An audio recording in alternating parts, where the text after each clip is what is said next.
Hello everyone, I welcome you back to the channel Civil Spotlight. Today we are going to discuss the sight distances, and this lecture particularly will be on stopping sight distance. This is lecture 2 part 2A. So before beginning, this is all about me, myself Piyush Sharma. I'm here to guide you for the competitive exam. So let's begin our lecture.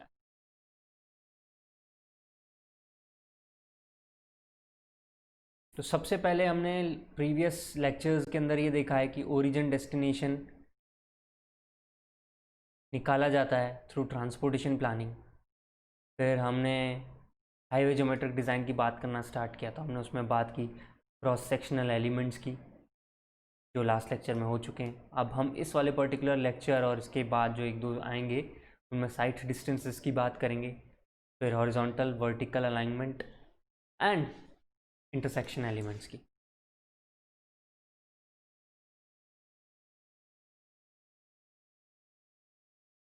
तो इसका जो part B है highway geometric design का, that is site distance. Site distance क्या है?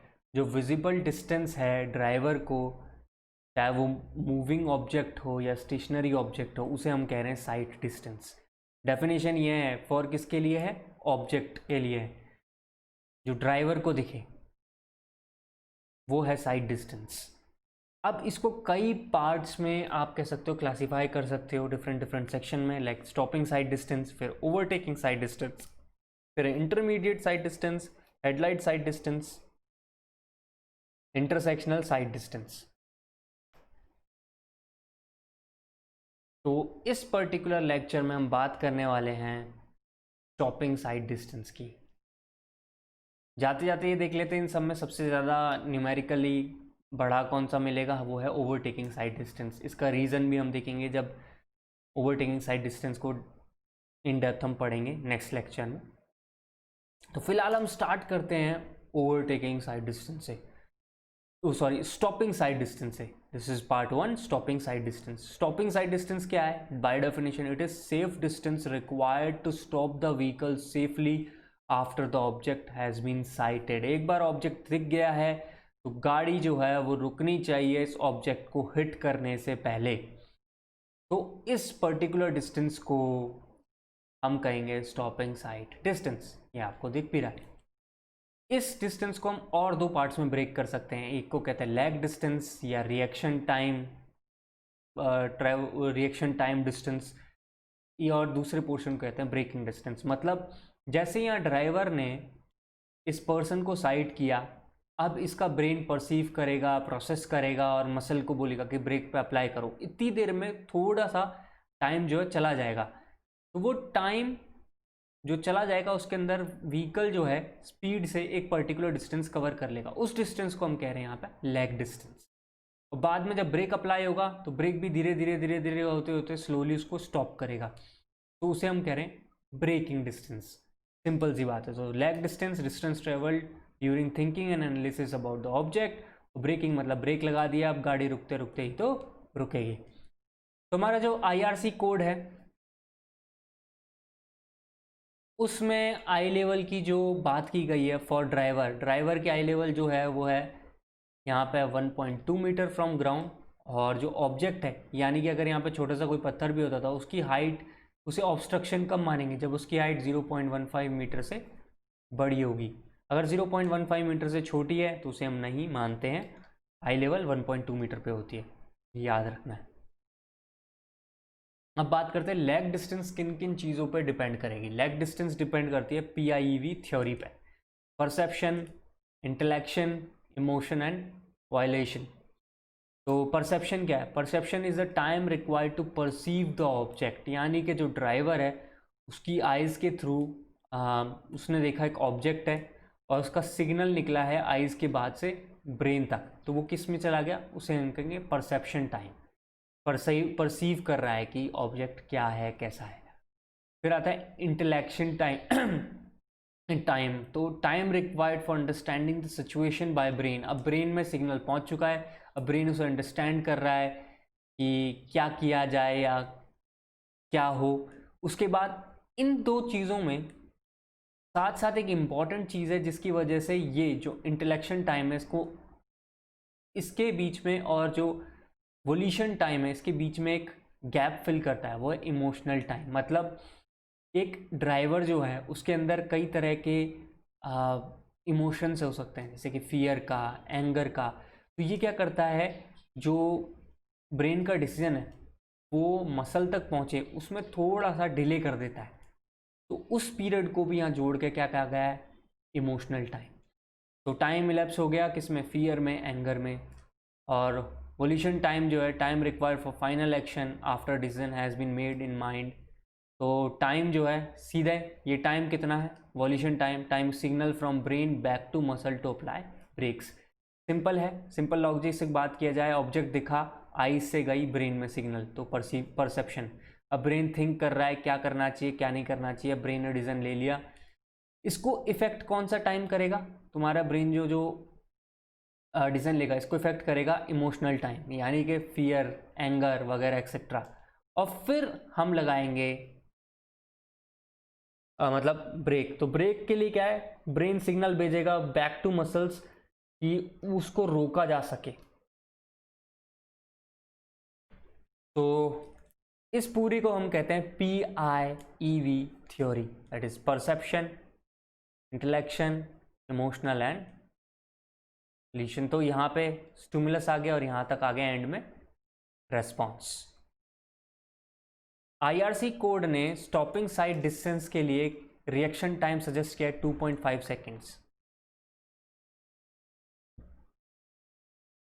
तो IRC code ने जो सजेस्ट किया है वो है 2.5 सेकेंड्स। ये बिल्कुल याद रखना है, और कई बार नहीं देते हैं क्वेश्चंस में, तो आपको डायरेक्टली 2.5 सेकेंड यूज करना है। Note this time depends on psychological situation of driver, not on the speed of vehicle।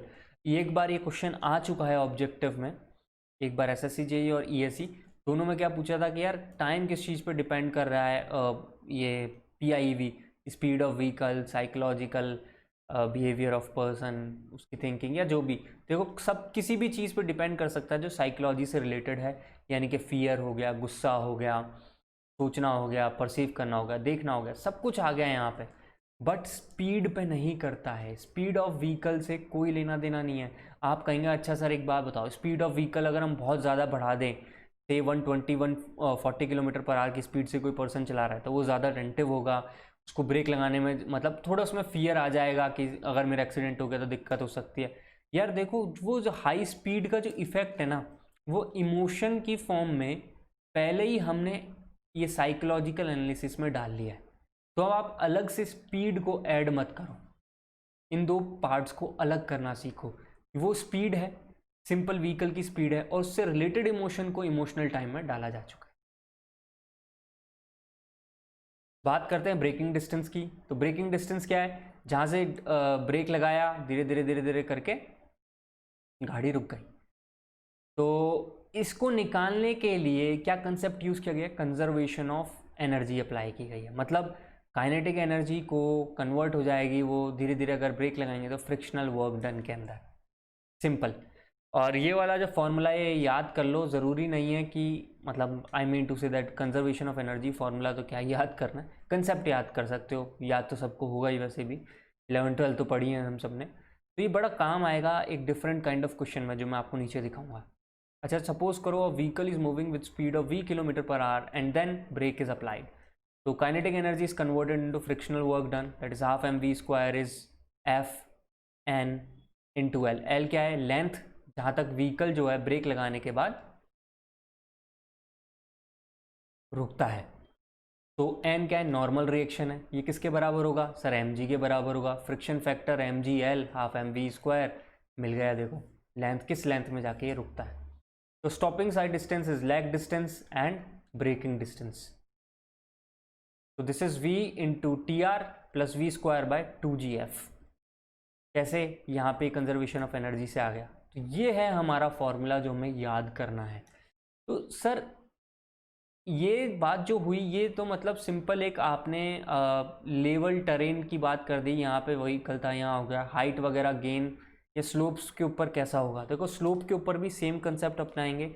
तो वहाँ पे जो स्लोप का इफेक्ट है वो अपने आप फॉर्मूले में आ जाएगा। तो फॉर्मूला डायरेक्टली हम यहाँ लिख देते हैं जो आपको फाइनली याद करना है। Stopping sight distance is equals to v into T R, that is speed into reaction time plus minus v square by 2g f plus minus n।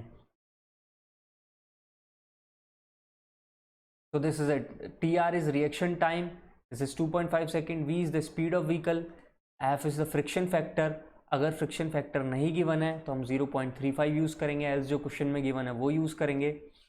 और n क्या है? वो ग्रेड है स्लोप का। मतलब स्लोप क्या है? अब स्लोप कैसे रिप्रेजेंट करते हैं अपन? एक तो 1 in n की फॉर्म में और एक परसेंटेज की फॉर्म में, बट यहाँ पे जो डालना है वो डेसिमल की फॉर्म में डालना है। से कि आपके पास जो अपग्रेड है यानी कि प्लस 2% दिया गया है, तो हम n की वैल्यू क्या डालेंगे इस पर्टिकुलर फॉर्मूले में? 2/100 यानी कि 0.02। n की वैल्यू डाल दो 0.02। और अगर अपग्रेड है यानी कि ऊपर जाना है व्हीकल को तो प्लस और नीचे आना है तो negative. If side braking efficiency जो है वो ये कुछ इंपॉर्टेंट नोट्स है। मतलब इस फॉर्मूले में जो अपन ने ऊपर देखा है यहाँ पे, इसके अंदर एडिशनल पोर्शन है। जैसे कि किसी क्वेश्चन में कोई कह सकता है कि ब्रेकिंग एफिशिएंसी 80% है और फ्रिक्शन फैक्टर जो है 0.6 है, तो इसका मतलब आप फाइनली कितना लेंगे फ्रिक्शन फैक्टर को? तो आप लेंगे 80% का 0.8 और 0.6, 6 जब 0.6 इंटू 0.8 इज 0.48, तो आपका फ्रिक्शन फैक्टर कितना हो गया? 0.48। तो हम अब फ्रिक्शन फैक्टर 0.48 लेंगे आफ्टर कंसिडरिंग एफिशिएंसी। एक बार एक क्वेश्चन पूछा गया था कि f इज इक्वल्स टू 0.35 है, इसके अंदर क्या पहले से factor of safety against wet surfaces यानी कि जो रेनी सीजन में जो सरफेस के साथ होता है उसको लेके अप्लाई किया गया है कि नहीं? तो इसका आंसर है बिल्कुल। आपकी जो फ्रिक्शन फैक्टर है दैट इज 0.35, इसको आफ्टर कंसिडरिंग के रेनी सीजन में वाटर जो है सरफेस पर आ जाए जिसकी वजह से फेस स्लिपरी हो जाएगा, उसको भी ध्यान में रखने के बाद यूज़ किया गया है। इसके बिना शायद ये 0.48 के अबव होता, but after that it is finally accepted. मतलब ये सबसे कम फ्रिक्शन फैक्टर लिया गया है आफ्टर कंसिडरिंग ऑल की फैक्टर्स। वैसे तो कोई हार्ड एंड फास्ट रूल नहीं है कि आप ये वाली टेबल याद करो, बट ये मैं आपको बताने के लिए बोल रहा हूँ क्योंकि कोड में गिवन है। तो स्पीड और फ्रिक्शन फैक्टर 30 के लिए 0.4, जैसे आप स्पीड बढ़ा रहे हो देखो फ्रिक्शन फैक्टर कम होता जा रहा है।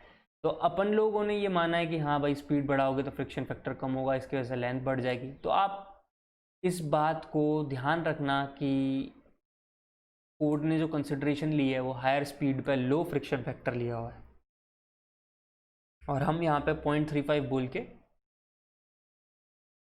लोवेस्ट वन को यूज़ कर रहे हैं। तो this is a very important information जो क्वेश्चन की फॉर्म में आ सकते हैं कि लो स्पीड पर ज़्यादा है और हाई स्पीड पर फ्रिक्शन फैक्टर आपको कम लेना है as per our IRC code. If two vehicles approaching each other A and B, तो इनका स्टॉपिंग साइड डिस्टेंस कैसे निकालोगे? तो आप कहोगे ये VA से आ रहा है ना, तो इसके लिए सपोज करो ये स्टॉपिंग साइड डिस्टेंस A और जो B से आ रहा है इसके लिए हो जाएगा ये स्टॉपिंग साइड डिस्टेंस B। तो क्या करना है, इन दोनों को ऐड कर देंगे, stopping sight distance A plus stopping sight distance B। अगर ये एक दोनों की तरफ दूसरे की तरफ अप्रोच कर रहे हैं और हम नहीं चाहते इनमें कोलिजन हो, तो इन दोनों के बीच का डिस्टेंस इन दोनों के सम के बराबर होना चाहिए।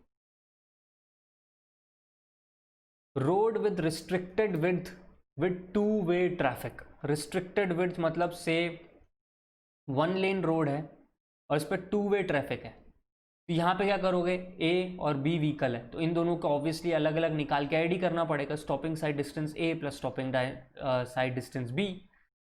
तो और अगर सेम स्पीड से चल रहे हैं A और B तो 2 टाइम्स द SSD, ये आपको क्वेश्चंस में देखने को मिलेगा, ऑल्दो मैं न्यूमेरिकल में दिखाऊंगा ही। एक और बात है इंपॉर्टेंट जो आपको याद रखनी है वो इंटरमीडिएट साइड डिस्टेंस।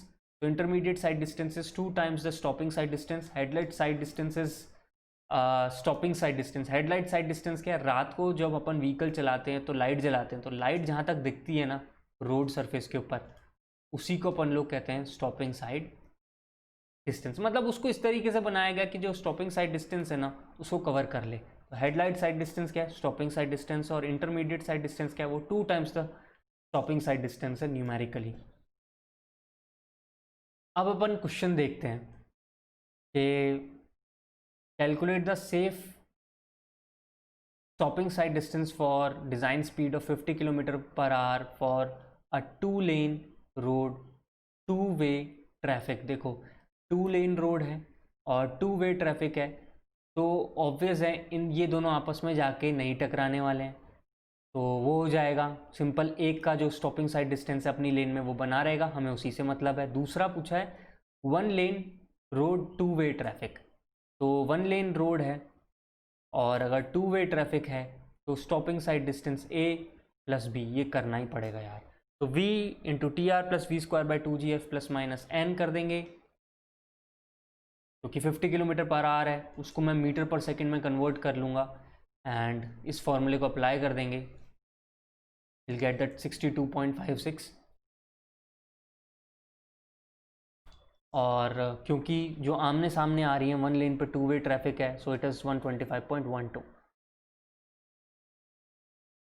तो आमने सामने से गाड़ी ना आए तो उसके लिए 2 गुना हो गया और बाकी ये हो गया। अच्छा, एक जब मैं अपनी तैयारी करता था तो मैंने ज़्यादा कल लड़ाई थी, मैंने ये कहा था कि मैं रिलेटिव स्पीड यूज़ करूँगा। तो वी रिलेटिव हमको याद होगा कि पढ़ाया गया फिज़िक्स के अंदर V A plus V B. एक काम कर देता हूँ, इसको 0 मान लेता हूँ, तो इसकी स्पीड b के रेस्पेक्ट में हो गई V A plus V B, और अब लगा दूंगा। तो यार ऐसा है, अगर आप फॉर्मूला देखो तो v इंटू टी आर ये तो ठीक है, बट यहाँ पे वी स्क्वायर है। जब भी आप ऐसे रिलेटिव वाली काम करते हो ना, तो ये जो वी स्क्वायर है ना ये आपको गलत आंसर दे देगा। अगर यहाँ वी स्क्वायर ना होके सिंपल v होता, यानी कि v की पावर 1 का हूँ या सिंपल एक v ही होता, तब मैं रिलेटिव से ही काम चला लेता, तो मैं इतनी मेहनत ना करता कि a का अलग निकालो b का अलग। क्योंकि यहाँ स्क्वायर हो गया है इसलिए रिलेटिव वाला काम मत करना।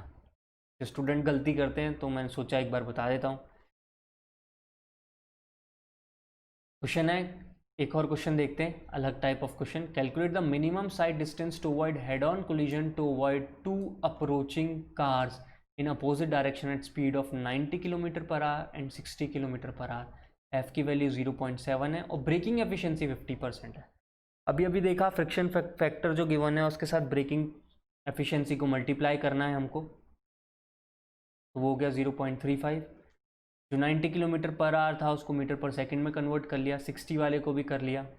अच्छा, अगर आपको km/h से सीधा मीटर पर सेकंड करना हो तो 0.277 का मल्टीप्लायर लगा दिया करो, तो आपको डायरेक्ट ये मिल जाएगा। Obviously stopping sight distance a plus stopping sight distance b, values रख दी, फ्रिक्शन फैक्टर भी रख दिया, तो हमें मिल गया 234.60। तो दिस इज आवर आंसर। अब एक और क्वेश्चन देखते हैं, okay. Stopping sight distance for a vehicle travelling eight 80 km/h, descending gradient is 2%। अब देखो यहाँ पे एक तो इसको मीटर पर सेकंड में कन्वर्ट करते हैं, 0.277 का मल्टीप्लायर लगाया, ये मिल गया v into T plus V square by 2gf plus minus n। ये आ गया हमारे पास। अब यहाँ पे क्योंकि ये डिसेंडिंग ग्रेडियंट है 2%, अगर डिसेंडिंग ग्रेडियंट अगर हमारा है वो भी 2% का, तो वो नेगेटिव 0.02 जाएगा, तो हम यहाँ नेगेटिव लेंगे, 0.02 रख दिया और वैल्यूज़ को फॉर्मूले में रख दिया, तो हमें क्या मिल जाएगा, आंसर। यार ये हो गए all the types of question, जैसा मैं आपको बोलता हूँ हमेशा कि all the types of question कराऊंगा। एक और टाइप ऑफ क्वेश्चन है जो कि रिलेटेड है कि अगर हमने रोका तो इतना लेंथ ऑफ मार्क बनेगा वगैरह, इस टाइप के क्वेश्चन। ये वाला क्वेश्चन भी 1-2 बार आ चुके हैं, तो मैंने सोचा मैं डिस्कस कर लेता हूँ। A vehicle travelling at a speed of 60 km/h and suddenly applies the brake, find the skid mark length if the friction factor is 0.4। हुआ क्या है, अब इसके अंदर मैं स्टॉपिंग साइड डिस्टेंस का जो फॉर्मूला है वो नहीं लगाऊंगा, अब यहाँ पे इसने सीधे स्किड मार्क लेंथ की बात करने लग गया। कंसेप्ट यहीं से आ रहा है, कंजर्वेशन ऑफ एनर्जी। यहाँ पे क्या है, इसके पास काइनेटिक एनर्जी थी, अगर आपने इसमें ब्रेक लगाया तो it will stop within some distance जो भी है L। तो वो L कैसे निकालना है, half mv square is F यानी कि friction factor times the mg, ये रिएक्शन हो गया व्हीकल का, mg नीचे और n ऊपर और l जो है लेंथ हो गई। तो इसको सॉल्व करते हम तो हमें लेंथ मिल रही है 35.196। तो ये क्वेश्चन मैंने खुद से बना दिया था, और कि इस टाइप का क्वेश्चन आए तो आपको अप्रोच क्या रखनी है। अब इसी टाइप का एक क्वेश्चन थोड़ा गेट में आया, उन्होंने थोड़ा इसको चेंज कर दिया, कंसेप्ट वही है। अब ये क्वेश्चन क्या है, a motorist at 100 km/h on highway has to take an exit lane, sorry, has to take an exit at 50 km/h on downgrade ramp of friction factor 0.35, downgrade जो gradient है 3% है, in order to enter the ramp at maximum allowable speed limit, what should be the braking distance। Simple braking distance की बात कर रहा है तो conservation of energy आ ही जाएगा। यहाँ पे व्हीकल तो 100 km/h की स्पीड से चल रहा है, रैंप पे मैक्सिमम स्पीड जो अलाउड है एग्जिट करने के लिए वो है 50 km/h। तो मेरे को स्पीड जो है इस क्वेश्चन के अकॉर्डिंग ये देखना है कि 100 से 50 km/h में कब आएगी। तो उसके लिए कुछ ना कुछ लेंथ है से एल, और ऑब्वियसली ये किसी डाउन ग्रेडियंट पे जा रहा है जो 3% पे, तो हम निकाल सकते हैं कि किस हाइट पे होगा। हम कंजर्वेशन ऑफ एनर्जी लगाएंगे तो इस पॉइंट पे इसके पास एक काइनेटिक एनर्जी है, साथ साथ में एक पोटेंशियल एनर्जी है mgh जो हम पढ़ते हैं, और उस एनर्जी को हम सीधे फ्रिक्शन के अगेंस्ट जो लूज हुई है और प्लस रिमेनिंग जो काइनेटिक एनर्जी होगी उसके साथ ऐड कर देंगे, यानी कंजर्वेशन ऑफ एनर्जी लग जाएगा। जैसे कि 100 km/h चल रहा है और 50 km/h की स्पीड थी, तो ये हो गया, यहाँ देखो half mv1² plus mgh is equals to half mv2² plus f times gl। यहाँ से काम हो गया, हमने इन दोनों को इक्वेट किया तो और वैल्यूज रख दी हैं। अभी जो ग्रेडियंट है उसके बारे में बताया गया 3%, तो tan theta is equals to 3/100 यानी कि 0.03, या यूँ कहूँ जो थीटा निकल के आने वाला है that is this thing approximately 0.03 ही निकल के आने वाला है। वैसे भी आपने पढ़ा होगा tan theta is almost equals to sin theta is equals to theta for very small theta, but फिर भी यहाँ पे देखने को मिल रहा है अच्छे से, और क्या चाहिए यार। तो वही काम किया, sine theta is equals to h/l और h is equals to l sine theta, तो l इंटू साइन 0.03 हमने रख दिया, h की वैल्यू जो भी हमारी ये पोर्शन था यहाँ पे h की वैल्यू रख दी है, ये सब कुछ l की टर्म्स में चला गया, इसको सॉल्व करेंगे, get the value of l is equals to 92.28 metres. तो मैं आपको कंसेप्ट बताना चाहता हूँ और हर एक टाइप का क्वेश्चन बताना चाहता हूँ, तो इसलिए मैंने हर एक टाइप का क्वेश्चन यहाँ पे ले लिया है। तो मैं स्ट्रिक्टली और साफली बोलता हूँ कि जब हाईवे ज्योमेट्रिक डिज़ाइन की अपन बात करते हैं और हाईवेज़ के जो ट्रैफिक छोड़ दो, तो मतलब हाईवे ज्योमेट्रिक डिज़ाइन है और पेवमेंट डिज़ाइन है, उसके लिए जो खन्ना इन जस्तो है ना, वो one of the best book है, क्योंकि उसके अंदर भी वही कंसेप्ट फॉलो किया, एक टॉपिक पढ़ाया गया और सारे टाइप्स ऑफ क्वेश्चन रख दिए गए हैं। तो मेरे क्वेश्चंस मैं बुक से उठाऊंगा और मेरी जो कोशिश है कि आपके सारे टाइप के क्वेश्चन सॉल्व हो वो मैं पूरी करने की कोशिश करूंगा। तो this is all in stopping sight distance from my side. So before leaving, I request you guys subscribe this channel, share it with your friends, और कोई भी क्वेरी हो तो आप कमेंट बॉक्स में बता सकते हैं। तो signing off, God bless you all guys.